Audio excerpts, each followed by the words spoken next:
ॐ नमो भगवते वासुदेवाय।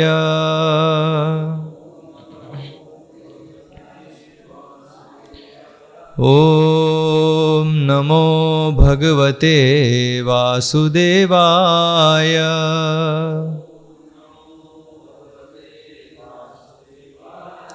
ॐ नमो भगवते वासुदेवाय।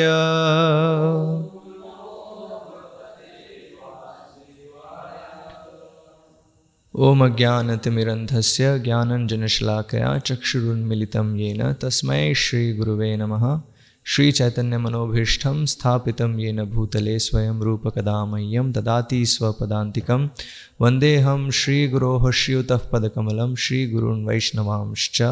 श्रीरूपं साग्रजातं सहगणरघुनाथान्वितां तं सजीवं साद्वैतं सावधूतं परिजनसहितं कृष्णचैतन्यदेवं श्रीराधा कृष्णपादान् सहगणललिता श्रीविशाखान्वितांश्च। नमो ओं विष्णुपादाय कृष्णप्रेष्ठाय भूतले श्रीमते भक्तिविकासस्वामिनिति नामिने। नमो ओं विष्णुपादाय कृष्णप्रेष्ठाय भूतले श्रीमते भक्तिवेदान्तस्वामिनिति नामिने। नमस्ते सारस्वते देवे गौरवाणी प्रचारिणे निर्विशेषशून्यवादी पाश्चात्यदेशतारिणे। जय श्री कृष्ण चैतन्य प्रभु नित्यानंद श्री अद्वैत गदाधर श्रीवासादि गौर भक्तवृंद। हरे कृष्ण कृष्ण कृष्ण हरे हरे, हरे राम राम राम हरे हरे। हरे कृष्णा। तो अभी हमने कल 5वां स्कंद समाप्त किया। आज हम 6ठा स्कंद प्रारंभ करेंगे। तो 6ठे स्कंद में जो पहला अध्याय है तो उसमें अजामिल ब्राह्मण का वर्णन है। अजामिल का वर्णन कैसे यहाँ आता है हम देखेंगे 5वें स्कंद के अंत में। जो 5वां स्कंद का जो अंतिम अध्याय है, अंतिम अध्याय क्या था? हाँ, उसमें सभी नरकों का वर्ण है कि जो भी व्यक्ति जो पाप कर्म करते हैं तो उन पाप कर्मों के परिणाम स्वरूप उनको क्या क्या नरक में यातना झेलनी होती है, उसका वर्णन जो है आखिरी अध्याय है 5म स्कंद का। तो आखिरी अध्याय का शीर्षक है विभिन्न नरकों का वर्णन। तो भी वहाँ वर्णन है कि ये पाप कार्य किए हैं तो ये दंड मिलता है। तो जब परीक्षित महाराज ने ये सुना तो स्वाभाविक है, मतलब कोई भी है, एक्चुअली एक भक्त का स्वभाव है पर दुख दुखी। हाँ, कि दूसरों का कष्ट है, दूसरों का दुख है, उसमें उसे दुख होता है। तो जब परीक्षित महाराज ने सुना कि अरे इतनी सारी यातनाएं झेलनी पड़ती हैं और ये हर एक बद्ध जीव की कहानी है। वो भौतिक जगत में उसे शरीर मिलता है, फिर वो इंद्रिय भोग के लिए प्रयास करता है, उसमें बहुत सारे पाप कार्य करता है और उसको फिर उसके लिए नरक जाना होता है। ऐसे ही चक्र चल रहा है। 3य स्कंद में भी कपिल मुनि इसका वर्णन करते हैं और यहाँ 5वें स्कंद में अंत में भी वो वर्णन आता है। तो परीक्षित महाराज ये प्रश्न पूछते हैं कैसे इन जीवों को बचाया जाए नरक में जाने से। इतनी जो नारकी यातना जो झेल रहे हैं, इसका क्या समाधान है, इनको कैसे बचाया जा सकता है? तो ये प्रश्न यहाँ 6ठे स्कंद के प्रारंभ में ये प्रश्न वो करते हैं परीक्षित महाराज से कि कैसे नरक जाने से बचा जाए। तो उत्तर में सुखदेव गोस्वामी पहले बताते हैं कि जो प्रायश्चित की जो विधि है, तो वेदों के कर्मकांड विभाग में प्रायश्चित के बारे में वर्णन है। तो उसमें क्या है कि अगर हमसे कुछ गलत कार्य हो गया है, कुछ पाप कार्य हो गया है, तो उसका प्रायश्चित करने का भी विधान दिया है। ठीक है, तो ये धर्मशास्त्रों में बहुत सारे जो हैं ये ऐसे विधि विधान हैं जिसमें प्रायश्चित है बेसिकली, कि हमसे कुछ पाप कार्य हो गया तो अभी हम प्रायश्चित कर रहे हैं उसका। तो ये जो विधि है बेसिकली वो कर्म कांड की विधि है। तो ये पहले सुखदेव गोस्वामी बताते हैं कि इस तरीके से प्रायश्चित करके वो जो भी पाप उसने किया उससे मुक्त हो जाएगा। तो प्रायश्चित विधि में बेसिकली क्या होता है, कुछ ना कुछ तपस्या होती है उसमें। जैसे हम देखते हैं नहीं, कभी ऐसे भारत में भी जब कुछ सीज़न आता है तो कुछ लोग व्रत रखते हैं उस सीज़न में, है ना। जैसे नवदुर्गा आएगा तो 9 दिन जो है फास्ट रखेंगे। हाँ, तो बेसिकली वो सब क्या है, वो एक प्रायश्चित वाली विधि के अंतर्गत आता है कि वो कुछ दिन वो तपस्या करने से क्या है, जो भी हमने बाकी दिन जो इंद्रिय भोग में लिप्त होकर जो भी गलत कार्य किए, जो भी पाप कार्य किए, तो उसका जो फल है, हाँ फल क्या है, वो नारकी यातना भुगतना वो नहीं मिले, तो उसके लिए प्रायश्चित विधि है। जब परीक्षित महाराज ये उत्तर सुनते हैं तो वो संतुष्ट नहीं होते। हाँ, तो वो कहते हैं कि ये तो मतलब ये तो दिखता है कि वो ठीक है, कुछ समय वो ऐसे प्रायश्चित करेगा फिर वापस पाप करेगा, फिर प्रायश्चित करेगा वापस पाप करेगा। पाप बेसिकली क्या है, इंद्रिय भोग है ना, इंद्रिय भोग का प्रयास कर रहा है तो वो पाप करेगा ही करेगा। तो परीक्षित महाराज ये प्रश्न करते हैं कि आपने जो ये उपाय बताया है प्रायश्चित का, इससे तो बचेगा नहीं, क्योंकि वो फिर भी पाप कार्य तो कर ही रहा है। मेरा प्रश्न है कि ये पाप कार्य करने की वृत्ति से कैसे मुक्त हो, क्योंकि नरक क्यों जा रहा है, नरक में यातनाएं क्यों झेल रहा है, क्योंकि पाप कर रहा है। तो जब तक पाप करता रहेगा तब तक वो जाएगा। तो पाप करना और फिर उसका प्रायश्चित करना वो तो समाधान नहीं है, वो उसको आप टेम्पररी सॉल्यूशन बोल सकते हो, लेकिन परमानेंट सॉल्यूशन नहीं है। तो उदाहरण देते हैं वो चोर का। परीक्षित महाराज देते हैं, जैसे चोर है, चोर को पता है कि चोरी करना गलत है। क्यों? उसको खुद के एक्सपीरियंस से पता है, पहले उसने चोरी करी, उसमें पकड़ा गया, उसको दंड मिला। और पूर्व में जिन्होंने की चोरी उनके साथ क्या हुआ। हाँ, तो दंडनीय अपराध है, पता है उसे अपराध है, लेकिन फिर भी वो चोरी करता है। तो क्यों? क्योंकि वो वृत्ति जो है अभी हृदय शुद्ध नहीं हुआ है। हाँ, अभी भी वो जो इस संसार में भोग करने की जो इच्छा है वो अभी भी है। तो उसको दिख रहा है कि चोरी करके मैं अपनी इच्छा पूरी कर सकता हूँ, तो इसलिए वो चोरी कर रहा है। हालांकि उसे पता है कि पकड़ा जाएगा तो उसके साथ बुरा होने वाला है। हाँ, लेकिन फिर भी वो करता है। तो इसलिए परीक्षित महाराज प्रश्न करते हैं कि कैसे इस वृत्ति से मुक्त हो। तो पाप करने की वृत्ति भी ऐसी है, पता है गलत है लेकिन फिर भी करता है। हाँ, तो कैसे इससे मुक्त हो। तो फिर सुखदेव गोस्वामी फिर कहते हैं, एक्चुअली क्या है, सुखदेव गोस्वामी पहले परीक्षा ले रहे होते हैं परीक्षित महाराज की। हाँ, कि क्या वो सही समझ रहे हैं नहीं समझ रहे। तो जब वो ये प्रश्न करते हैं तो सुखदेव गोस्वामी प्रसन्न होते हैं। तुम सही कह रहे हो, जो ये प्रायश्चित की जो विधि है वो मूर्खों के लिए है ना, जो अभी इतने समझदार नहीं हैं कि वो भगवान की शरण लें, तो उनके लिए बताया है ना वो। लेकिन वो प्रायश्चित करने से पाप मुक्त नहीं हो रहे हैं, वो उस वृत्ति में हैं अभी भी, तो जाने अनजाने में वो पाप तो कर ही रहे हैं। हाँ, तो पाप करने की वृत्ति से कब मुक्त होंगे? जब वो भगवान की शरण लेंगे। शुद्ध भक्ति, शुद्ध भक्ति मतलब भगवान की संतुष्टि के लिए जब कार्य करेंगे, तो भक्ति में जब नियोजित होंगे तब जो है ये पाप करने की जो वृत्ति है वही खत्म हो जाएगी। क्योंकि पाप करने की वृत्ति जो है उसका रूट कॉज क्या है, जड़ क्या है?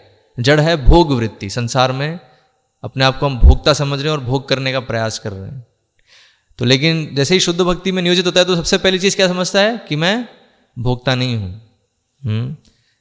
कृष्ण भोक्ता हैं, हम सेवक हैं। तो जैसे हम समझते हैं हम सेवक हैं, तो तुरंत जो है वो फिर अपने पाप करने की वृत्ति से वो निकलता जाता है। तो इसलिए सुखदेव गोस्वामी बताते हैं, केचित केवलया भक्त्या वासुदेव परायण अघम धुन्वंती कार्त्स्नेन निहारम इव भास्कर। तो यहाँ पे बहुत ही अच्छा उदाहरण दे रहे हैं सुखदेव गोस्वामी कि जैसे आप देखोगे जब कोहरा होता है ना, तो कोहरा होता है तो कुछ दिखता नहीं है ना, सब धुंधला हो जाता है। तो हम लोगों की चेतना बिल्कुल वैसी ही है अभी, है ना, दिखता नहीं है, चीज़ें यथारूप दिखती नहीं है, और अंधाधुंध हम करे जा रहे हैं, कुछ भी करे जा रहे हैं। हाँ, तो फिर क्या होता है, उसके कारण फिर भिड़ते रहते हैं, है ना। जैसे आप देखो कोहरा है और उसमें आप गाड़ी चलाते जाओ कुछ आपको सामने दिख नहीं रहा है, तो क्या है, भिड़ेंगे कहीं ना कहीं, एक्सीडेंट होगा। तो ऐसे ही हमारे साथ हो रहा है। हाँ, तो भी वो बता रहे हैं, लेकिन फिर क्या होता है, जैसे ही नारायण की शरण लेते हैं तो क्या होता है, वो सूर्य के समान है। तो सूर्य जैसे ही आता है तो कोहरा छट जाता है ना।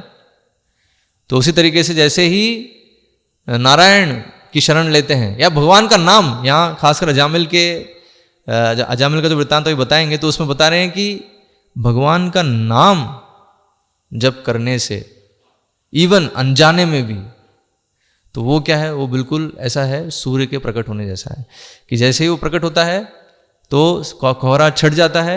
और क्या होता है, उनकी पाप करने की वृत्ति जो है, क्योंकि चीज़ें साफ साफ दिखती हैं, चीज़ें साफ साफ दिखती हैं, और वो फिर उस वृत्ति से निकल जाता है। पाप करने की वृत्ति ही, वो जो बीज है, पाप का जो बीज है, वो हृदय से नष्ट हो जाता है। और फिर ये समझा के फिर सुखदेव गोस्वामी बताते हैं, एक्चुअली भगवान का नाम जो इतना शक्तिशाली है कि अगर किसी व्यक्ति में कभी भी भगवान के नाम के प्रति, भगवान का नाम, गुण, रूप, लीला, किसी भी भगवान संबंधित कोई भी चीज़ है, उसके प्रति अगर उसका आकर्षण होता है, हाँ, तो कुछ समय के लिए भी अगर आकर्षण होता है और मान लो बाद में पतित भी हो जाता है, बाद में वो ऐसे पाप कार्य में लिप्त हो जाता है, तो भी उसका भी उद्धार हो जाएगा। मतलब यहाँ वो उदाहरण दे रहे हैं, भगवान का जो नाम है उसकी महिमा का वर्णन कर रहे हैं कि कितना शक्तिशाली है। क्यों? क्योंकि वो जो ऐसे अगर थोड़ा भी उसमें आकर्षण है भगवान के प्रति, तो क्या होगा, अगर वो ऐसे पाप में लिप्त भी होता है तो वो बच जाएगा। जैसे यहाँ भी अजामिल का वृतांत हम सुनेंगे। हाँ, तो अजामिल के केस में क्या होता है, अजामिल हम देखते हैं इसी तथ्य को समझाने के लिए अभी सुखदेव गोस्वामी अजामिल का जो वृतांत है वो बता रहे हैं। तो अजामिल कौन होता है? वो एक ब्राह्मण बालक, तो बिल्कुल सारे सद्गुण हैं, सब कुछ है उसमें, और अपने ब्राह्मण के जो कार्य हैं उसमें वो नियोजित है। यज्ञ करना, है ना, वेदों का अध्ययन करना, तपस्या, बड़ों का आदर करना, गुरु की आराधना करना, भगवान की आराधना करना, है ना, ये सारे उसमें गुण हैं। अभी यहाँ वर्णन आता है। लेकिन क्या होता है, वो एक दिन यज्ञ की सामग्री जो है उसको इकट्ठा करने के लिए वन में जाता है। और जब वो वन में जाता है तो वहाँ वो क्या दृश्य देखता है? वो देखता है वहाँ पे एक शूद्र और शूद्राणी जो है एक दूसरे को गले लगा रहे हैं, और बहुत ही जो मतलब वो इंद्रिय भोग में लिप्त हैं। तो बेसिकली कैसा सीन देखा उसने, जैसा आजकल हम देखते हैं। आप कहीं भी किसी भी कॉलेज में या कहीं पर भी जहाँ पर भी स्त्री पुरुष संग फ्री मिक्सिंग है, तो वहाँ पर हमको जैसे सीन मिलता है, वैसा कुछ सीन, वैसा दृश्य अजामिल ने देखा। जैसा आजकल मूवीज़ में, बॉलीवुड में हीरो हीरोइन जैसे दिखते हैं, वैसा कुछ दृश्य जो है अजामिल ने देखा कि एक शूद्र और शूद्राणी दोनों नशे में और जो है इंद्रिय भोग में लिप्त हैं। तो जब अजामिल ने दृश्य देखा तो वो अपनी उसकी जो हृदय में काम वासना थी वो जागृत हो गई। तो एक्चुअली ये समस्या हम सबकी है। हम सबके हृदय में काम वासना है। काम, क्रोध, लोभ, मोह, मद, मात्सर्य सारे अनर्थ हैं, लेकिन जो काम वासना है वो सबसे प्रबल है, और दरअसल ये सब इन सब की जननी है ना। ये बाकी जितने भी अनर्थ हैं वो इससे फिर एक एक करके आते हैं। तो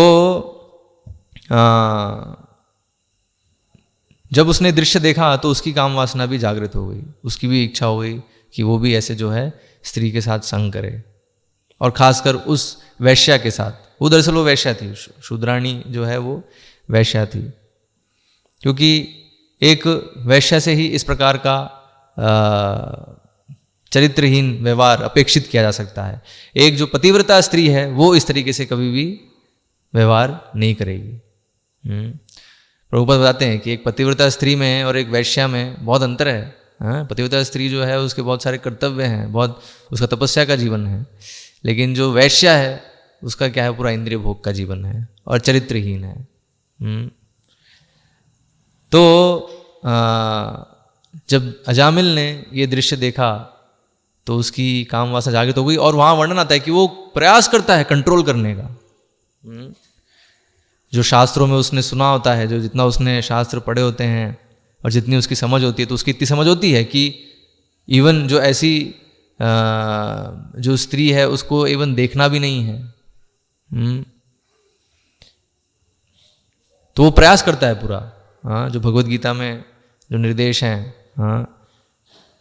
कि जो इंद्रिय विषय है उस पर ध्यान नहीं करना है। इंद्रिय विषय पे ध्यान करोगे तो फिर वो प्रणश्यति, है ना, नष्ट हो जाएगा वो।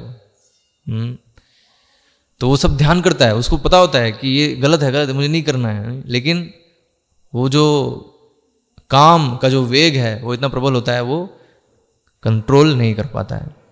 तो इसलिए बताया है, क्यों एक्चुअली ये जो वेग है ना, जो इंद्रियों का जो वेग है, मन का वेग है, इंद्रियों का जो वेग है, इतना आसान नहीं है उसको कंट्रोल करना। उसके लिए बहुत जो है प्रशिक्षण चाहिए, वैसा संग चाहिए, सत्संग चाहिए, तब संभव हो पाता है। और भक्ति में दृढ़ हो, भगवान की सेवा में दृढ़ हो, तब संभव है, अन्यथा ये संभव ही नहीं है।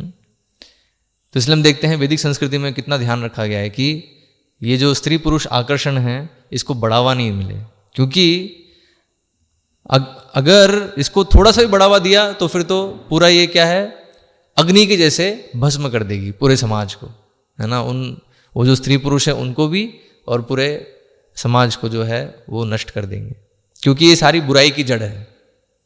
यहाँ हम देखते हैं जैसे अजामिल, तो अजामिल कंट्रोल नहीं कर पाया, और फिर क्या है, वो उस वैश्या के बारे में चिंतन करने लगा, और एक दिन वो उसको अपने घर ले आया, वैश्या को वो घर ले आया अपने, और जो उसकी जो पत्नी थी उसको उसने निकाल दिया, अपने माता पिता को भी निकाल दिया। जो पिता से जो उसको संपत्ति मिली, वो संपत्ति फिर उसने कैसे इस्तेमाल करी, इस वैश्या का भरण पोषण करने में, उसका पालन करने में, और ऐसे इस वैश्या से फिर उसने बहुत सारी संतान भी उत्पन्न करी। और वहाँ वर्णन है कि कैसे वो, तो जो पिता से संपत्ति मिली वो तो पर्याप्त नहीं थी, तो बाकी जो सिर्फ पिता की संपत्ति से पूरा नहीं हो पा रहा था, तो बाकी जो धन चाहिए वो कैसे संग्रह किया उसने, तो वो उसे संग्रह किया सारे जो हैं पाप कार्य करके, है ना। उसने लूटा भी लोगों को, जुआ खेला, चोरी डकैती सब चीज़ उसने करी। किस लिए? ये वैश्या को संतुष्ट रखने के लिए। तो इसलिए वहाँ वर्णन आता है कि ये जो स्त्री पुरुष संग है, अवैध संग है, ये दरअसल सारी बुराई की जड़ है। जिस समाज में इसको बढ़ावा दिया जाएगा उस समाज में फिर सारे जो हैं पाप कार्य होंगे। तो अवैध स्त्री संग हुआ तो फिर जो है नशा भी होगा, मांसाहार भी होगा, जुआ भी होगा, ये तीनों चीज़ें फॉलो करती है। और फिर क्या है, वो समाज चोरों उचक्कों का समाज वो बन जाता है। चोर उचक्के डकैत लुटेरे वही रहते हैं उस समाज में फिर। तो वो समाज नहीं है बेसिकली, वो बिल्कुल जो है अभद्र लोगों का समूह हो जाता है वो एक। तो ये हम देख रहे हैं कलयुग में स्थिति है। हाँ, कलयुग में इन चारों चीज़ों को बढ़ावा है। चारों चीज़ें जो हैं लीगल तरीके से होती हैं, लाइसेंस्ड वे में होती हैं। और इसके कारण फिर हम देखते हैं पूरे समाज का, तो उस समाज में आप कुछ अच्छा एक्सपेक्ट नहीं कर सकते। वहाँ सब जो है तो क्राइम रेट बढ़नी है, और जो है लोग जो हैं उनकी चेतना और नीचे होनी है, और जो है उनसे पशु जैसा व्यवहार ही हम एक्सपेक्ट कर सकते हैं। हाँ, मनुष्य मतलब ये जैसे अजामिल ने क्या किया, उसने चोरी करी, डकैती करी, हाँ, जुआ भी खेला, सब कुछ किया उसने। क्यों? वेश्या को पालन करने के लिए। एक्चुअली हम देखते हैं ये बहुत ही स्ट्रांग फोर्स है ये। कोई सोचो ऐसा क्यों कि ना एक अवैध जो स्त्री पुरुष संघ है उसके कारण क्यों वो बाकी फिर गलत काम कर रहा है? हाँ, क्या कारण है?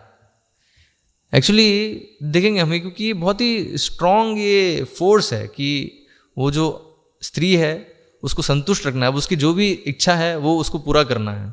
अब पूरा करना जो है वो सिर्फ जो सीधे कार्य से जो धन मिल रहा है वो उससे उसकी सारी इच्छाएं वो पूरी नहीं कर पाएगा।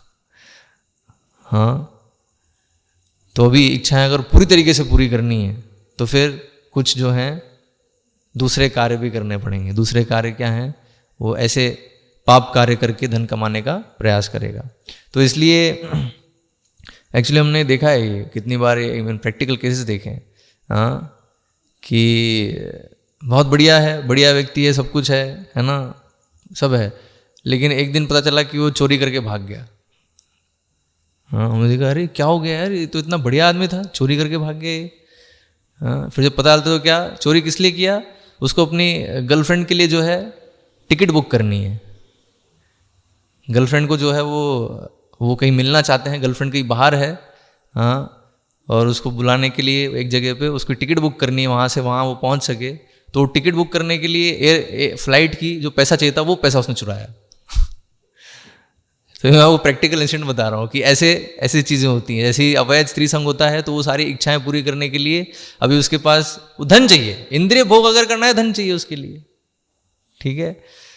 तो और खासकर अगर ऐसी वैश्या जैसे पतिव्रता स्त्री है तो वो तपस्या करेगी, वो समझेगी ठीक है हमारी जितनी आवश्यकता है उतना हम जो है निर्वाह करेंगे, भगवान की सेवा करेंगे। लेकिन जो वैश्या है वो नहीं समझेगी, उसको चाहिए बहुत सारी चीज़ें। हाँ, तो इसलिए ये भी एक डिफरेंस है पतिव्रता स्त्री में और वैश्या में। पतिव्रता स्त्री जो है वो पति की जो इच्छा है, क्षमता है, उसके अनुसार वो एडजस्ट होती है, ठीक है। लेकिन जो वैश्या है वो डिमांड करती रहती है कि ये लाओ, ये लाओ, ये लाओ, ये चाहिए, ये चाहिए। फिर उसको संतुष्ट करने के लिए वो क्या करेगा, वो फिर उसको चोरी डकैती करनी पड़ेगी उसको, अगर उसको संतुष्ट करना उसका उद्देश्य है तो इसलिए बताया है कि ये जो स्त्री पुरुष आकर्षण है, इवन जो विवाह संबंध है, गृहस्थ जीवन है, उसमें भी नियंत्रित होना चाहिए।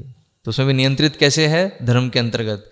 तो इसलिए बताया उसमें भी जो इवन गृहस्थ आश्रम में भी जो स्त्री पुरुष संघ है वो सिर्फ संतान उत्पत्ति के लिए है, धर्मों के अनुसार, है ना। धर्म नियम, धर्म शास्त्र जो है उसके अनुसार वो जो है सिर्फ संतान उत्पत्ति के लिए है।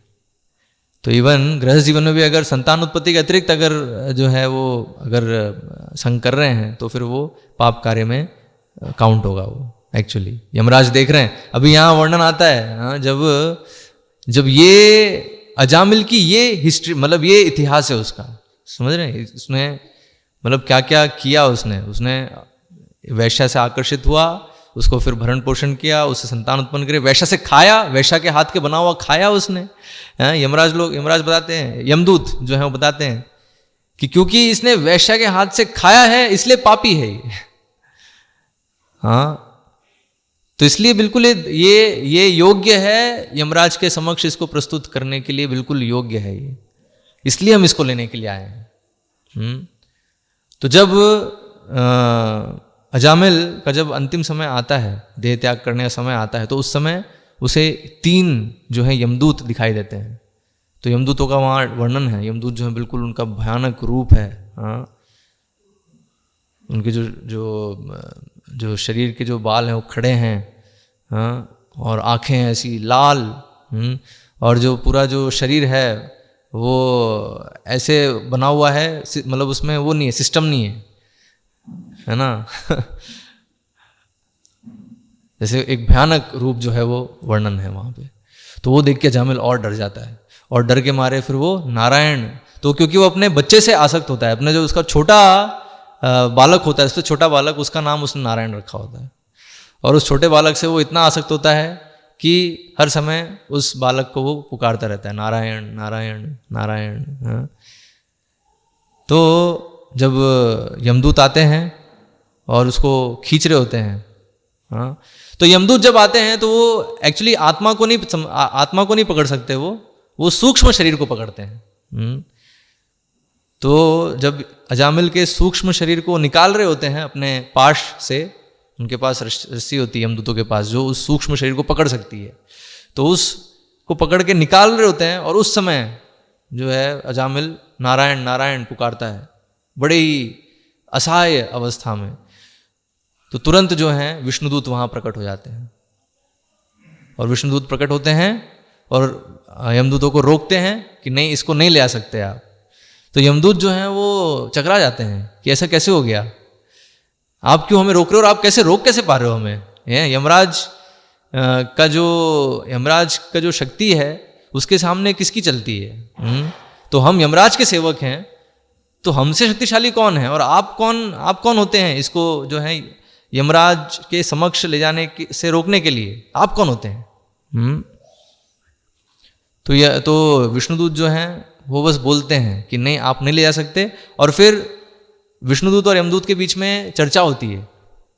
क्या चर्चा होती है? विष्णुदूत पूछता है, तुम बताओ, धर्म के नियम बताओ, तुम जो है अजामिल को लेने आए हो, तो बताओ कि पापी कौन है। कैसे तुम निर्धारित करते हो कि कौन पापी है कौन नहीं है। तो भी वहाँ जो डिस्कशन है उसमें यमदूत जो है एक बहुत ही इंपॉर्टेंट चीज़ बताते हैं। यमदूत कहते हैं कि एक्चुअल में जो भी वेदों के जो धर्म है, धर्म के जो नियम है वेदों में दिए हैं, ठीक है, और जो वेदों का पालन कर रहा है तो वो जो है पुण्यशाली है। जो भी वेदों में जो नियम दिए हैं, जो नियत कर्म दिए हैं, जो वर्णाश्रम व्यवस्था के अनुसार जो भी उस व्यक्ति के कर्तव्य हैं वर्ण और आश्रम के अनुसार, वो कर्तव्य पालन कर रहा है तो वो जो है वो पापी नहीं है।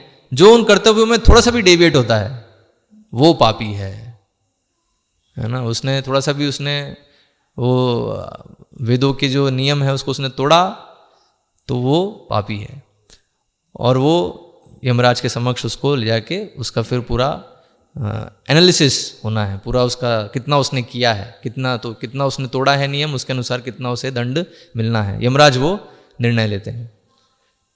तो इसलिए यमराज के जुरिस्डिक्शन में, यमराज के जो न्याय के अंतर्गत, दंड के अंतर्गत कौन कौन आते हैं? जो मनुष्य समाज है, जो मनुष्य है वो, बाकी जीव नहीं है, क्योंकि बाकी जीव तो हैं वो ऑलरेडी वो भोग योनि है, वो लोग भोग रहे हैं ऑलरेडी जो उन्होंने पहले जो पाप कर्म किए। लेकिन मनुष्य जीवन में जो भी गलत कार्य अच्छे कार्य जो भी होते हैं उसका नाप तोल है वो यमराज करते हैं। तो यमदूत कहते हैं कि तो यमराज जो है वो डिसाइड करते हैं कि कितना उसने जो है वेदों के नियमों का पालन किया है, तोड़ा है, और उसके अनुसार उसको दंड देते हैं। तो हम तो उनके सेवक हैं इसलिए, और हमारा कार्य है जो भी ऐसे लोग हैं जिन्होंने वेदों के नियम तोड़े हैं उनको यमराज के सामने ले जाना, ये हमारा कार्य है। तो फिर यमदूत फिर बताते हैं कि अजामिल ने देखो ये किया है इसने, इसलिए हम इसको लेने आए, ये दंडनीय है। तो विष्णुदूत कहते हैं कि दरअसल आपने बहुत अच्छा बोला, और हाँ एक और चीज कहते हैं यमदूत कि जो भी तीनों गुणों से बंधा हुआ है, तो 3 गुण क्या है? सत्वगुण, रजोगुण, तमोगुण, है ना। तो जो भी जीव, खासकर मनुष्य यहां बात हो रही है, वो जो 3 गुणों के प्रभाव में है, वो ऐसा हो ही नहीं सकता कि उसने पाप कार्य नहीं किया हो। उसने पाप कार्य किया है, और इसलिए वो जो है वो दंड का भागी है। तो ये अजामिल जो है ये तमोगुण से बहुत प्रभावित था। तो वो फिर बताते हैं कैसे तमोगुण के प्रभाव में इसने सारे कार्य किए तो अभी इसको दंड मिलना है। तो इसलिए कई लोग बोलते हैं नहीं कि जो भक्ति है वो तो पापियों के लिए है, हाँ, कई लोग बोलते हैं, कई बार हम जब पुस्तक वितरण करते हैं टेंट में तो भगवद गीता देते हैं तो बोलते हैं अरे भगवद गीता, अरे तो पापी लोगों के लिए है, तो हम तो ऑलरेडी बहुत पुण्यशाली हैं, है ना, हम तो पूरी पढ़ ली, हमें तो पता है, हम तो ऑलरेडी जो रियलाइज कर लिए हैं। हाँ, तो ये, और ये हाँ खासकर भगवान का नाम जब करना है ये तो पापी लोगों के लिए है। हाँ, जैसे बहुत बार प्रभुपाद को लोग क्रिटिसाइज करते थे, हाँ, कि ये क्या है, ये जो हिप्पी लोग हैं ये हरे कृष्ण हरे राम कर रहे हैं, हाँ, ये भगवान का नाम ले रहे हैं। तो प्रभुपाद तुरंत बोलते ही ये हिप्पी लोग ले रहे हैं लेकिन आप लोग नहीं ले रहे हैं। हाँ, मतलब हिप्पी भी ले रहा है, हिप्पी भी भगवान का नाम ले रहा है लेकिन आप लोग नहीं ले रहे हैं। हाँ, तो फिर वो फिर ना तो लोगों में रहता है, अरे हमको लेने की जरूरत नहीं, हम तो ऑलरेडी बहुत पुण्यशाली हैं, पापियों की जो है आवश्यकता है। लेकिन एक्चुअल में जब हम देखते हैं कि पापी कौन है, हाँ, तो यमदूत ये चीज बता रहे हैं, तो ये तो जो भी तीनों गुणों के प्रभाव में है पापी है वो। हाँ, और खासकर जो सकाम कर्म में लिप्त हैं, सकाम कर्म मतलब कुछ इस जगत में कुछ फल प्राप्त करके उसका भोग करने की वृत्ति में जो उस तरीके से नियोजित हैं, वो तो पक्का जो है कुछ ना कुछ पाप कार्य करेगा ही करेगा, तो वो दंडनीय है। तो फिर जब तो और फिर बताते हैं कि अजामिल ने ऐसे जो है पाप कार्य किए, तो इसलिए हम इसको ले जा रहे हैं। तो विष्णुदूत कहते हैं नहीं, एक्चुअली इसने जितने भी पाप कार्य इसने किए हैं या जितने भी ये कर सकता था या ये सोच सकता था करने की, उन सब का इसने जो है प्रायश्चित कर लिया है। तो यमदूत ये एक आश्चर्य होता है उनके लिए, है, कहीं जो है पुण्यशाली जो लोग हैं उनके लिए भी आश्चर्य होगा ये सुनना कि अरे ऐसा कैसे हो सकता है। हाँ, इतने जो पाप कार्य हैं, इतने मतलब वो सोच नहीं सकता, इतने पाप कार्य भी जो हैं वो भगवान के एक शुद्ध नाम से उससे मुक्त हो जाता है। और यहाँ तो बताया शुद्ध नाम, तो एक्चुअली एक शुद्ध नाम तो बहुत शक्तिशाली है, उससे तो उसको कृष्ण प्रेम मिल सकता है, ठीक है, लेकिन अपराधहीन नाम, अगर एक बार अगर अपराधहीन नाम जपा तो उससे वो जो है सारे पापों से मुक्त हो जाएगा। तो यहाँ एक्चुअली अजामिल की स्थिति में यही हुआ था। अजामिल क्या किया था, अजामिल क्योंकि असहाय स्थिति में उसने नारायण का नाम लिया, तो वो क्या अपराधहीन नाम था।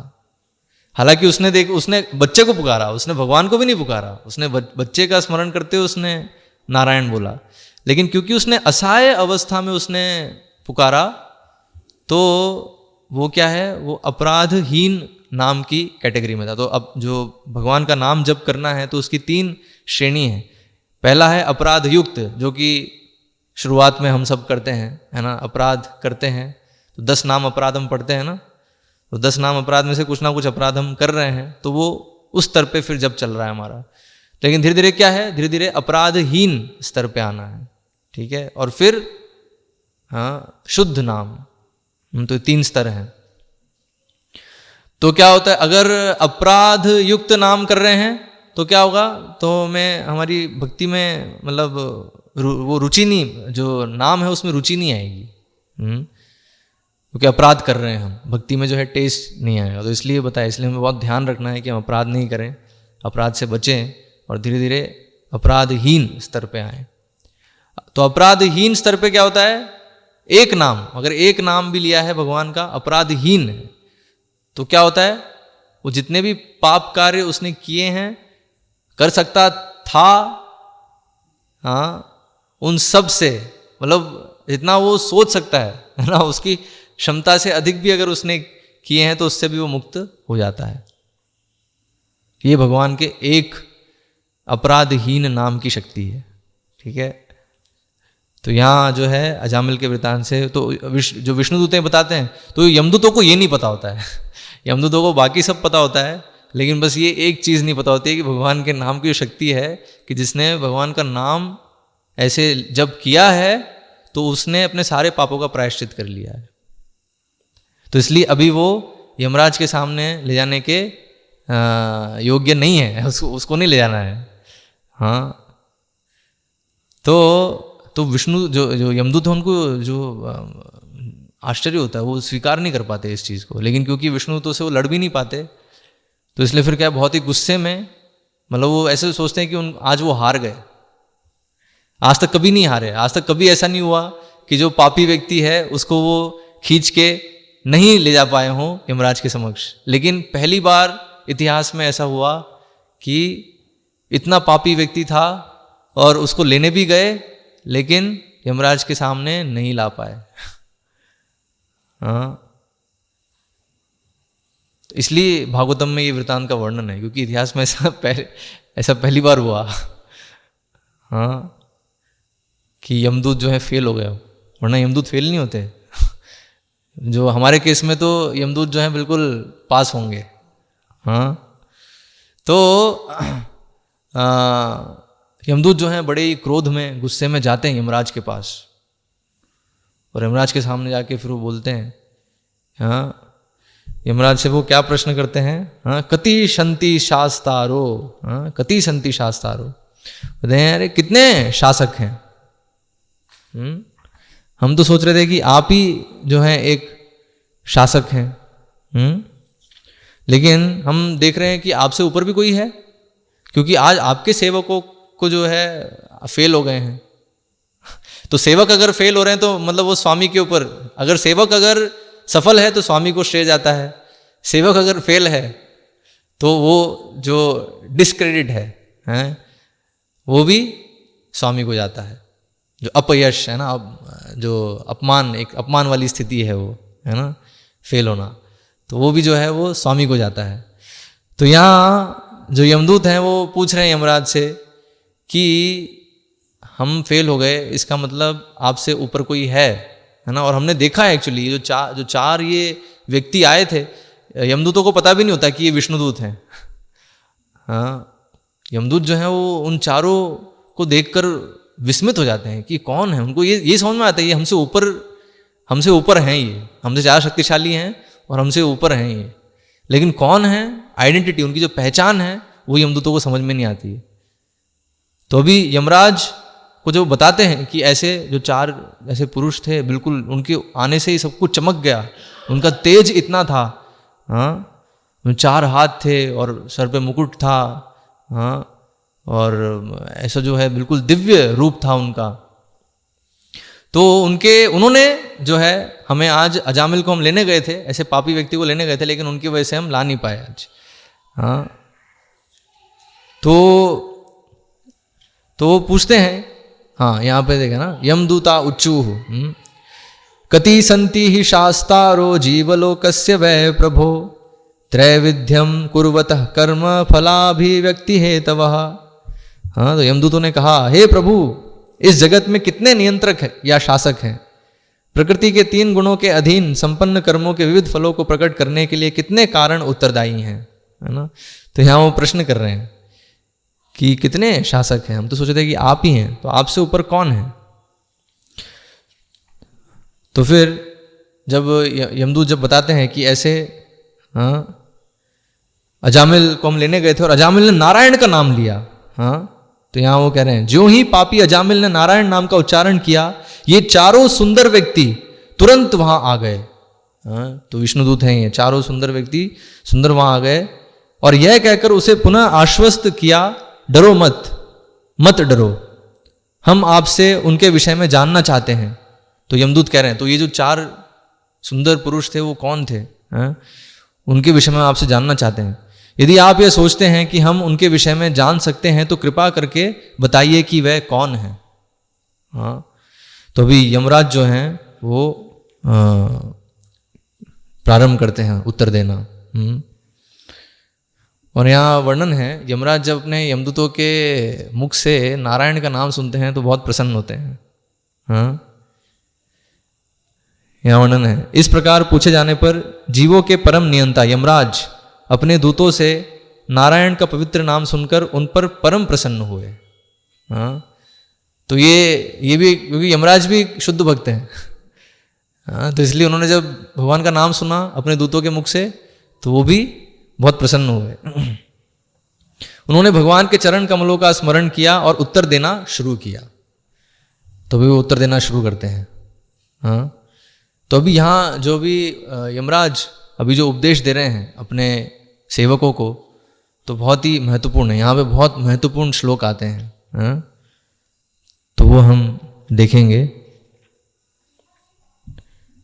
तो अभी यमराज यहाँ बता रहे हैं, जितने भी महान लोग हैं, है ना, मैं तो कुछ भी नहीं हूँ, लेकिन जितने भी तुमने सुने हैं महान लोग हैं वो भी कुछ भी नहीं है, हाँ? तो बता रहे हैं, मैं यमराज स्वर्ग का राजा इंद्र, निरति, वरुण, चंद्र, अग्नि, शिव, पवन, ब्रह्मा, सूर्य, विश्वासु, आठों वरुण, साध्यगण, मरुदगण, सिद्धगण तथा मरीचि एवं अन्य ऋषिगण जो ब्रह्मांड के विभागीय कार्यकर्ताओं को चलाने में लगे रहते हैं। तो ये बहुत महान लोग हैं, ये जिनका भी यमराज वर्णन कर रहे हैं ना, बहुत महान लोग हैं ये सब, महान बिल्कुल, बहुत शक्तिशाली। बृहस्पति इत्यादि सर्वोत्तम देवतागण तथा भृगु आदि मुनिगण, ये सभी प्रकृति के दो निम्न गुणों रजो तथा तमो गुण के प्रभाव से पूरी तरह मुक्त होते हैं। तो ये बताए, ये जितने भी हैं ये रजोगुण और तमोगुण के प्रभाव से मुक्त हैं, ये सब पूरे सत्वगुण में स्थित हैं ये सब, इसलिए महान हस्तियां हैं।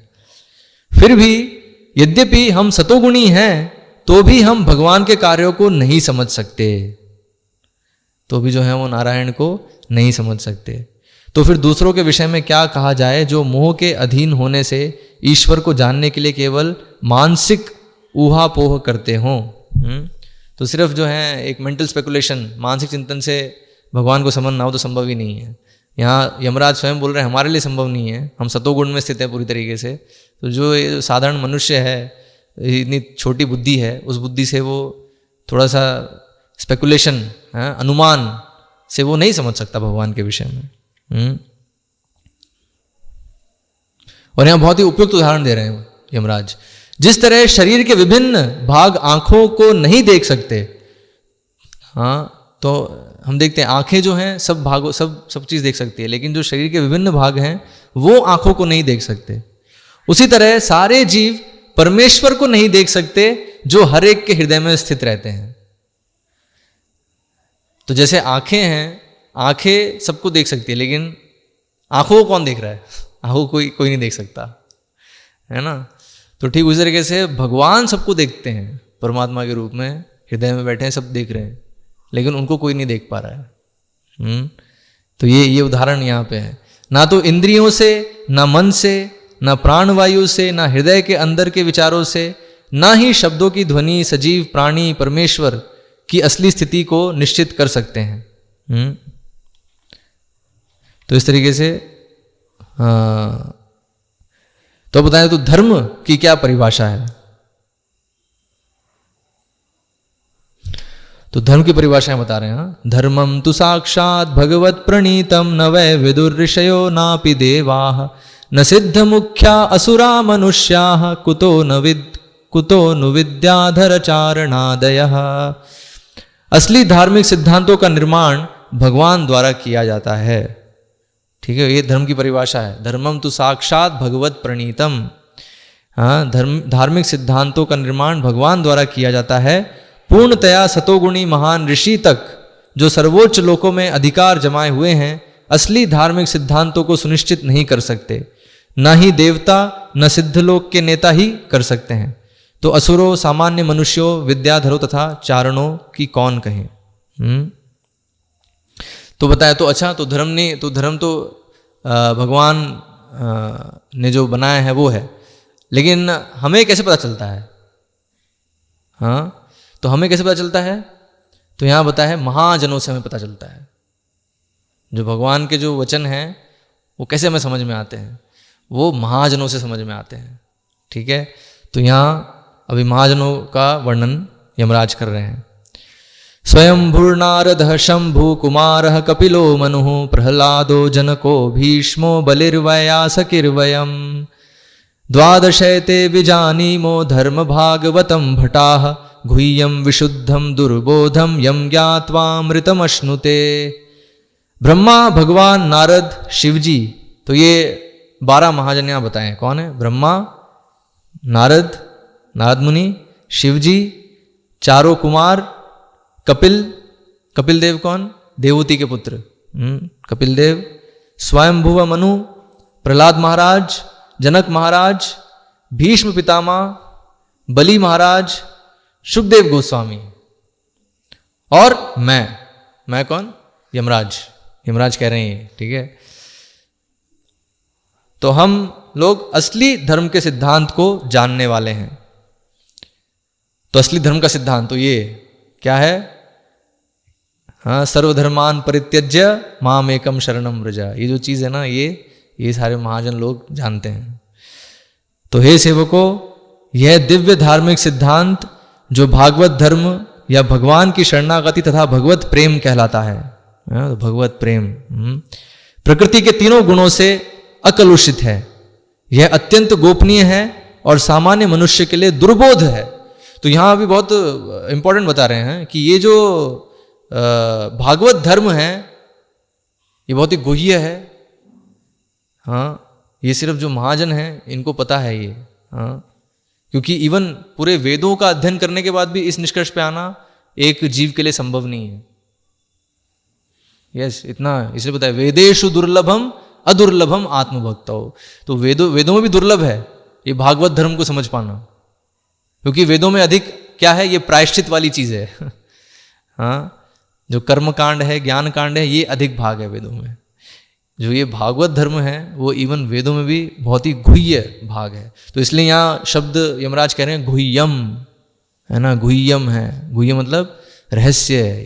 हाँ, और विशुद्धम एक तो होता है शुद्ध, और शुद्ध फिर विशुद्ध मतलब अति शुद्ध।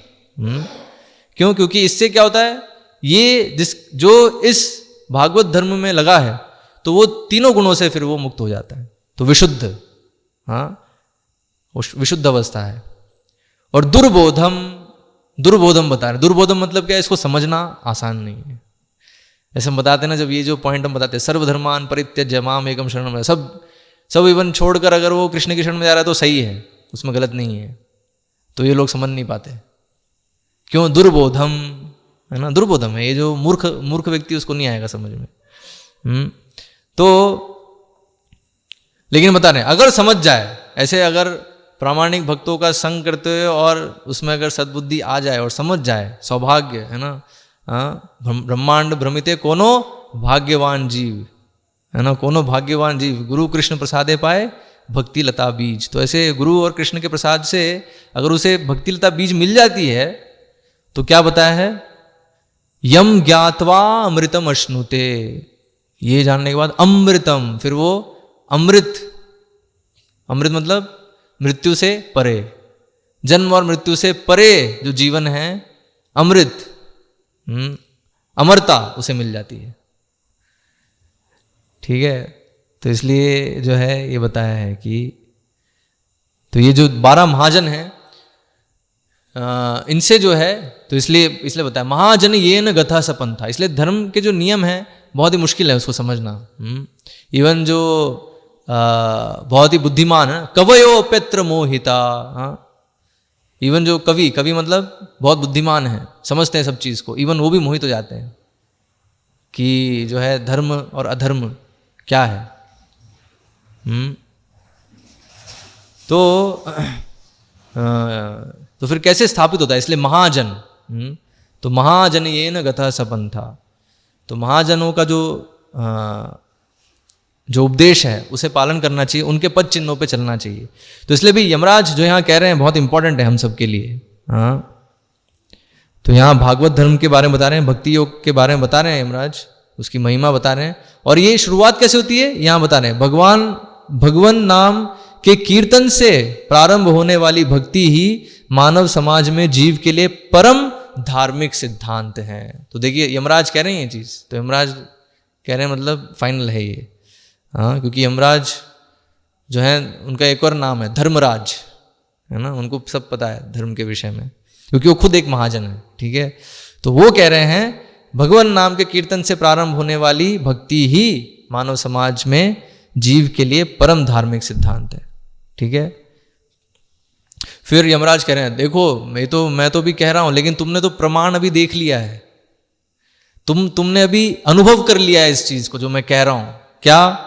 हे मेरे पुत्रवत सेवको, जरा देखो ना, भगवान नाम का कीर्तन कितना महिमा युक्त है। परम पापी अजामिल, इतना पापी था अजामिल, ने यह ना जानते हुए कि वह भगवान के पवित्र नाम का उच्चारण कर रहा है, केवल अपने पुत्र को पुकारने के लिए नारायण नाम का उच्चारण किया। फिर भी भगवान के पवित्र नाम का उच्चारण करने से उसने नारायण का स्मरण किया और इस तरह से वह तुरंत मृत्यु के पाश से बचा लिया गया। हाँ, तो यमराज कहते देखो तुमने खुद ने देख लिया है कि भगवान के नाम की शक्ति जो है। फिर आगे फिर यमराज बता रहे हैं, इसलिए जो भी भक्त है ना उनके पास अब कभी मत जाना, है ना, जो भगवान का नाम जप कर रहे हैं उनको मत लाना मेरे पास। हाँ, क्योंकि वो ऑलरेडी वो मेरे जो हैं मेरे कार्य क्षेत्र में नहीं आते। वो जो हैं भगवान, मतलब पहली चीज जो ऐसे जो भक्त हैं जो भगवान का नाम जप कर रहे हैं, श्रवण कीर्तन भागवत धर्म में लगे हैं, तो पहली चीज वो कभी कुछ पाप कार्य करते नहीं है। यमराज यहाँ कहते हैं हाँ, वो कुछ पाप कार्य करते नहीं है, लेकिन अगर वो कुछ गलती से कर भी देते हैं तो भी वो भगवान नाम की शक्ति से शुद्ध हो जाते हैं। वो उसी में उनका प्रायश्चित भी है। ठीक है, तो इसलिए जो श्रद्धा से भगवान नाम का जप कर रहा है, ठीक है, उसको मेरे पास मत लाना। हाँ, तो मेरे पास किसको लाना, वो यहां फिर आदेश देते हैं। हाँ, तो यहां अभी यमराज कह रहे हैं मेरे पास किसको लाना। जिह्वा न भक्ति भगवद गुण नाम ध्येयम चेतश्च न स्मरति तच्चरणारविंदम कृष्णाय नो नमति यच्छिर एकदापि तानान्यधम असतो कृत विष्णु कृत्यान। हे सेवको, तुम लोग केवल उन्हीं पापी पुरुषों को मेरे पास लाना जिनकी जीभ कृष्ण के नाम तथा गुणों का कीर्तन नहीं करती, जिनके हृदय कृष्ण के चरण कमलों का एक बार भी स्मरण नहीं करते, तथा जिनके सिर एक बार भी कृष्ण के समक्ष नहीं झुकते। मेरे पास उन लोगों को भेजना जो विष्णु के प्रति अपने उन कर्तव्यों को पूरा नहीं करते जो मानव जीवन के एकमात्र कर्तव्य हैं। ऐसे मूर्खों तथा धूर्तों को मेरे पास लाना। ठीक है, ये जो है यमराज यहां आदेश दे रहे हैं। और फिर आगे फिर वो भगवान से क्षमा मांगते हैं अपने सेवकों के ओर से कि वो ऐसे जो हैं एक भक्त को जो है दंड देने का भागी समझ रहे थे और मेरे सामने ला रहे थे, तो मैं क्षमा मांगता हूँ इनकी तरफ से। हाँ, तो कृपया आप क्षमा करें। इस तरीके से जो है यमराज यमदूतों का जो संदेह है, हाँ, उसको समाप्त करते हैं। और यमदूत जो हैं फिर यहाँ वर्णन है, यमदूत आगे से जब भी वो देखते हैं, जब भी वो किसी भक्त को देखते हैं तो वो डर जाते हैं। वो यहां भी आता है वर्णन। हाँ,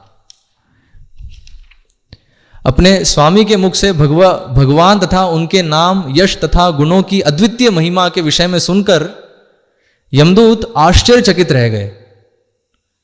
हाँ, आश्चर्यचकित रह गए यमदूत। तब से जैसे ही वह किसी भक्त को देखते हैं तो वह उससे डरते हैं। तो यमदूत जो है भक्तों से डरते हैं वो, और उसकी ओर फिर से देखने का साहस नहीं करते, है ना। तो वो बताया, तो इस वृतांत के बाद से यमदूत जो है वो भक्तों को जो है भक्तों के पास नहीं आते एक्चुअली। तो इसमें समझना पड़ेगा, भक्त है ना, भक्त होना पड़ेगा। तो भक्त कौन है? अभी कोई ये जो अजामिल का जो पूरा वृतांत है इसको ऐसे भी देख सकता है, अच्छा अरे बहुत बढ़िया है, भगवान का नाम लो और जो पाप काट लो और पाप करते रहो, ये बढ़िया बिजनेस डीलिंग है। हाँ, तो ये जो है कि भगवान का एक नाम जो है उससे सारे मतलब जितना पाप करना हम सोच सकते हैं वो भी सब नष्ट हो जाते हैं। हाँ, तो बढ़िया है, नाम लेते रहो और पाप करते रहो।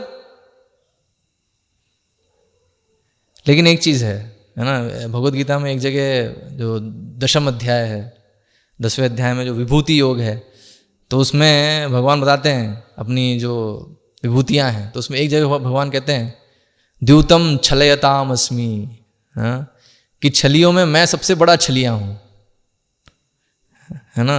तो Krishna is the greatest cheater also, Krishna जो है सबसे बड़े जो हैं, तो उनको कोई धोखा नहीं दे सकता, है ना। कृष्ण को कोई धोखा नहीं दे सकता, क्योंकि कोई अगर कृष्ण को धोखा देने की कोशिश करता है तो उसके साथ धोखा हो जाता है। ठीक है, तो ये जो मानसिकता है ना कि भगवान का मैं उपयोग करूंगा, भगवान के नाम का उपयोग करूंगा अपने इंद्रिय भोग के लिए, तो ये जो है ये मतलब हम भगवान को धोखा देने की कोशिश कर रहे हैं। तो भगवान समझ जाते हैं, वो फिर एक नाम अपराध है एक्चुअली, इस तरीके से नाम करना, नाम जप करना वो तो अपराध है। फिर अपराध में उसको फिर जो है दंड मिलता है, भक्ति में उसकी प्रगति नहीं होगी। और क्या होगा, वो जो है अपनी जो पाप वृत्ति है उससे वो मुक्त नहीं हो पाएगा, वो पाप करता रहेगा और एक भ्रम में रहेगा कि हाँ मैं जो है नाम जप कर रहा हूँ, और एक्चुअली अधिक समय वो नाम जप कर भी नहीं पाएगा, है ना। ये भी एक फैक्ट है, क्योंकि जो बहुत ज़्यादा पाप कार्य में लिप्त होते हैं तो वो भगवान का नाम ले नहीं सकते। जैसे हम देखते हैं वाल्मीकि के केस में होता है, नहीं, वाल्मीकि जब डाकू होते हैं तो जब नारद मुनि कहते हैं बोलो राम, तो वो बोल नहीं पाते। तो नारद मुनि कहते हैं ठीक है मरा बोलो, तो फिर मरा बोल सकता है, लेकिन राम नहीं बोल पा रहा है वो।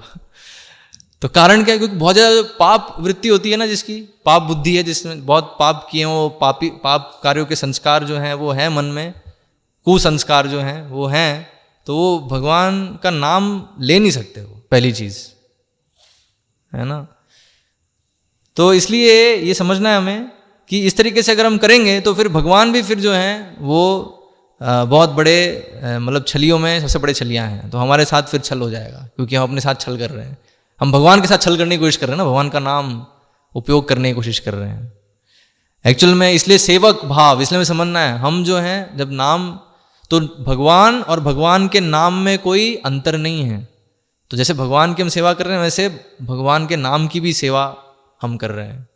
तो हम जब हरिनाम जप कर रहे हैं तो हरिनाम प्रभु हैं एक्चुअली, जो हरिनाम है वो उनकी सेवा कर रहे हैं हम, सेवा, तो इसलिए सेवक भाव में जो है नाम जप करना है। लेकिन अगर ये जो भाव है ना कि मैं जो है अपना इंद्रिय भोग तो करता रहूँगा और पाप कर रहा हूँ, कोई नहीं, वो जो है इससे नाम से कट जाएंगे, तो वो क्या है, अभी भी भोग वृत्ति है, तो नाम हो नहीं रहा है एक्चुअली, वो भगवान का नाम नहीं ले रहा है। वो जब तक भोग वृत्ति में है वो उसमें भगवान का नाम नहीं होता है, जब वो सेवा वृत्ति में आता है तब एक्चुअली में वो नाम ले पाता है। ठीक है, तो इसलिए ये इस अजामिल के वृत्तांत से कहीं पर भी ये शिक्षा नहीं हो रही है कि हम पाप कार्य करते रहें और फिर उससे मुक्त हो जाएंगे। हाँ, यहाँ वर्णन है अजामिल जो है प्रयास करता है, उसको पता होता है नहीं गलत है, लेकिन वो रोक नहीं पाता है, वो गुणों के प्रभाव में इतना वो हो जाता है कि जो है पाप कार्य वो करने लगता है। लेकिन उसने भगवान का नाम थोड़ा सा लिया तो भी जो है वो इतने मतलब यमदूतों से उसको वो बच जाता है, जो कि संभव नहीं है साधारणतया।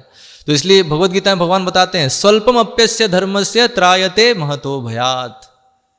थोड़ा सा भी अगर ये भागवत धर्म में है ना, जो श्रवण कीर्तन की जो विधि है, थोड़ा सा भी कोई नियोजित होता है इसमें, तो भय से भयावह स्थिति से जो है वो मुक्त हो सकता है, बच सकता है। तो ये अजामिल का ये वृतांत बता रहा है, यमदूतों से बच गया अजामिल।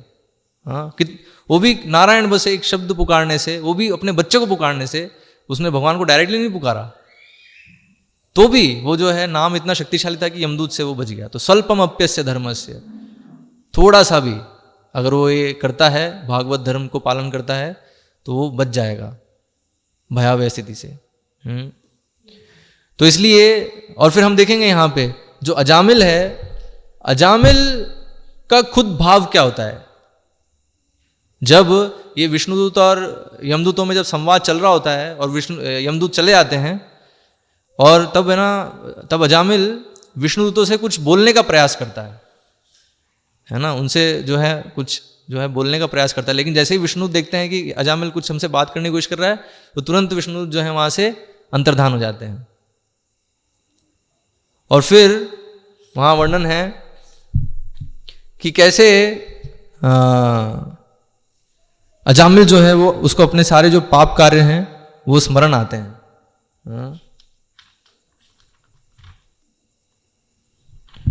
तो वहां पर बताया अजामिल का जो भाव है तो वैसा भाव हमारा होना चाहिए। यहां वर्णन है, हे निष्पाप महाराज परीक्षित, विष्णुदूतों ने देखा कि अजामिल कुछ कहना चाह रहा था, अतः वह सहसा उसके समक्ष से अंतर्धान हो गए। तो और ये जो वार्तालाप पूरा हुआ यमदूत और विष्णुदूतों के बीच में, ये अजामिल ने सुना इसको, ठीक है। तो सुनते ही तो अभी अजामिल ने कहा, क्या कहा अजामिल ने, हाय अपनी इंद्रियों का दास बनकर मैं कितना अधम बन गया। मैं अपने सुयोग्य ब्राह्मण पद से नीचे गिर गया और मैंने एक वैश्या के गर्भ से बच्चे उत्पन्न किए। हाय मुझे धिक्कार है ना, धिक्कार है मेरे पे,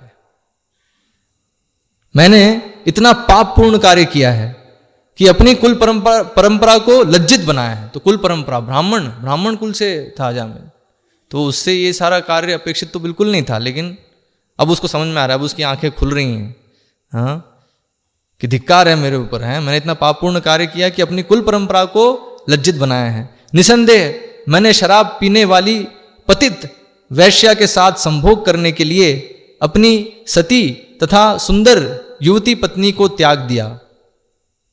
मुझे धिक्कार है। मेरे माता पिता वृद्ध थे और उनकी देखरेख करने वाला कोई अन्य पुत्र या मित्र ना था। चूंकि मैंने उनकी परवाह नहीं की, अतएव उन्हें बहुत ही कष्ट में रहना पड़ा। तो उसने माता पिता को भी निकाल दिया, सबको, वो वैश्या को घर पे लाया, अपने परिवार के इतने भी सदस्य थे सबको उसने निकाल दिया था। तो अभी उसको जो है वो प्रायश्चित हो रहा है उसका, कितना गलत किया मैंने, उन लोगों को कितना कष्ट सहना पड़ा। हाय एक निंदनीय निम्न जाति के पुरुष की तरह मैंने उन्हें उस स्थिति में अकृतज्ञता पूर्वक छोड़ दिया।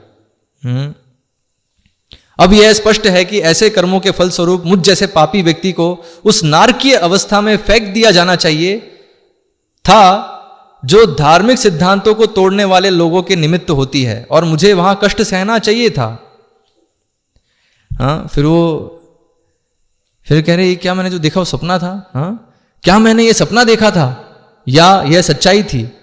मैंने भयावने पुरुषों को हाथ में रस्सी लिए मुझको बंदी बनाने के लिए आते और मुझे दूर घसीट कर ले जाते हुए देखा।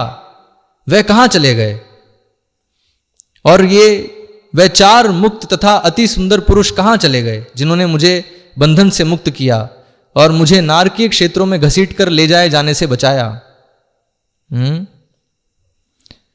तो अभी अजामिल को जो है हम देख रहे हैं, अजामिल की सारे जो भी चीजें ये कह रहा है यहाँ पे, तो उससे उसकी मनस्थिति प्रकट हो रही है कि उसको जो है बुरा लग रहा है। उसने जो भी उसने गलत कार्य किए, पाप कार्य किए, अब उसको एहसास हो रहा है उसका कि मैंने गलत किया और मुझे एक्चुअली ये यमदूत ले जाने आए थे, नार की स्थिति में जाना था, लेकिन मैं बच गया। और यहाँ वो कह रहा है उनके आने से अब अत्यधिक सुखी अनुभव करता हूं, है ना। वो जो विष्णुदूत हैं उनको देखकर वो सुख का अनुभव कर रहा है।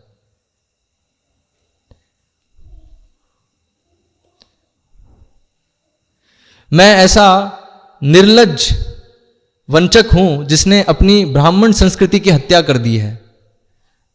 निसंदेह मैं साक्षात पाप हूं। भला मैं भगवान नारायण के पवित्र नाम के सर्व मंगलकारी कीर्तन की बराबरी कैसे कर सकता हूं, है ना। तो यहां कह रहे हैं कि मैं तो इतना पापी हूं। तो ये पॉइंट है कि मैं भगवान के पवित्र नाम का जप करने के भी योग्य नहीं हूं, है, सर्व मंगलकारी कीर्तन की बराबरी कैसे कर सकता हूं। मैं ऐसा पापी व्यक्ति हूं, किंतु अब मुझे यह अवसर प्राप्त हुआ है। अतः तो अभी ठीक है, अभी उसने अपनी गलती स्वीकार करी कि मैं सब गलत कार्य किया, तो अभी क्या करना है अभी नेक्स्ट? तो अभी यहां बोल रहे हैं अतः मैं अपने मन, जीवन तथा इंद्रियों को पूरी तरह से वश में करके भक्ति में अपने को लगाऊंगा, जिससे मैं पुनः गहन अंधकार तथा भौतिक जीवन के अज्ञान में ना गिरूं। ठीक है, तो ये जो है ये हम सबका संकल्प होना चाहिए। हम देखेंगे हमारी जो स्थिति है वो भी अजामिल जैसी है। ऑफकोर्स अजामिल ने जितने पाप कार्य किए हो सकता है उतने नहीं किए हों, लेकिन जो यमदूतों ने जो परिभाषा दी पाप की, क्या जो वेदों के जो नियम है उसकी अवहेलना करते हैं वो सब पापी हैं। तो कलयुग में हम देखेंगे कौन है जो वेदों के नियम का पालन कर रहे हैं। पालन करना छोड़ो, पता है मनुस्मृति है उसको गाली देते हैं। मनुस्मृति एक्चुअली लॉ बुक है, एक्चुअली जो है वो लॉ बुक है, लेकिन कलयुग में हम देखते हैं क्या स्थिति है, मनुस्मृति को गाली देते हैं एक्चुअली, और बिल्कुल उसके विपरीत ही सारे नियम बनाएंगे और उस तरीके से वो समाज की व्यवस्था करने की कोशिश करते हैं। लेकिन वो क्या है तो हम देख रहे हैं वो सब पाप, एक्चुअली कलयुग में सभी पाप में लिप्त हैं। तो अभी क्या करना चाहिए? तो इसलिए हमारा जो है ये संकल्प होना चाहिए जो यहाँ पे अजामिल संकल्प कर रहा है, क्या कि ठीक है अभी तक हमने जो गलत किया तो अब लेकिन जो है पाप कार्य में लिप्त नहीं होना है, हाँ, और पूरी तरीके से अपने मन और इंद्रियों को नियंत्रित करके भगवान की सेवा में उसको लगाना है। तो ऐसे यहाँ अजामिल जो है निर्णय लेता है और फिर वो तुरंत हरिद्वार को प्रस्थान कर जाता है ना। हरिद्वार जाके फिर वो एक विष्णु मंदिर है वहाँ पर वो रहते हैं, तपस्या करते हैं, और फिर कुछ समय बाद वापस से वो जो 4 विष्णुदूत हैं वो वापस से उनको दिखते हैं, अजामिल को वापस से दिखते हैं, और उनको देख के वो पहचान जाते हैं, हाँ ये वही है जिन्होंने मुझे यमदूत से बचाया था। हाँ, तो वो फिर जो है वो हाँ उसका स्वागत करते हैं, विमान लेके आते हैं, और अजामिल को ऐसे जो हैं फिर भगवत धाम लेके जाते हैं। तो यहाँ वर्णन है, वो जो दृश्य है कि कैसे अजामिल जो है भगवत धाम जा रहा है, तो यहाँ बहुत ही अच्छा है वर्णन है। हाँ, यहाँ बताया है, हाँ, साकं विहाय सा विप्रो महापुरुष किंकरैः हेमं विमानमारुह्य ययौ यत्र श्रियः पतिः। भगवान विष्णु के दूतों के साथ अजामिल सोने के बने हुए विमान पर सवार हुआ। वह आकाश मार्ग से जाते हुए सीधे लक्ष्मीपति भगवान विष्णु के धाम गया। हाँ, तो यहाँ वर्णन है ययौ यत्र श्रियः पति। हाँ, अजामिल कहाँ गए? वहाँ गए, कहाँ पे? जहाँ पे श्रियपति लक्ष्मीपति भगवान विष्णु जहाँ रहते हैं, जहाँ उनका धाम है, वहाँ अजामिल गया। एक्चुअली वहाँ पापी व्यक्ति तो जा ही नहीं सकता, ठीक है, और इवन जो पुण्यशाली भी वो भी नहीं जा सकता। पाप और पुण्य से परे है वही उधर जा सकते हैं। तो अजामिल जो है वो उस स्तर पे आ गया। कैसे? ये जो भागवत धर्म है उसका पालन करके, तो हरिद्वार जाके उसने यही किया। हरिद्वार जाके उसने पूरे 24 घंटे अपने आप को भगवान के श्रवण कीर्तन स्मरण उसमें नियोजित किया, और जब उसकी चेतना बिल्कुल शुद्ध हो गई तो उस समय विष्णुदूत आते हैं और अपने साथ उसको विमान पे वैकुंठ लोक ले जाते हैं। तो इस तरीके से तो अजामिल अगर भगवत धाम जा सकता है तो हमारे लिए भी उम्मीद है ना, हमारे लिए भी आशा है। लेकिन उसके लिए जैसे अजामिल ने संकल्प लिया, ठीक है, वह संकल्प लेके हमें दृढ़ता से अपने आप को भक्ति में नियोजित करना होगा। तब जो अजामिल की जो गति हुई, परम गति, हाँ, तो परम गति जो है वो हमें भी प्राप्त होगी। मनुष्य जीवन का यही लक्ष्य है, परम गति प्राप्त करना ही वही लक्ष्य है। और उसकी शुरुआत जो है वो भगवान नाम से है। ये जो नाम है वही हमें भगवत धाम ले जाएगा एक्चुअली। तो यहाँ पे हम विराम देते हैं। हरे कृष्णा।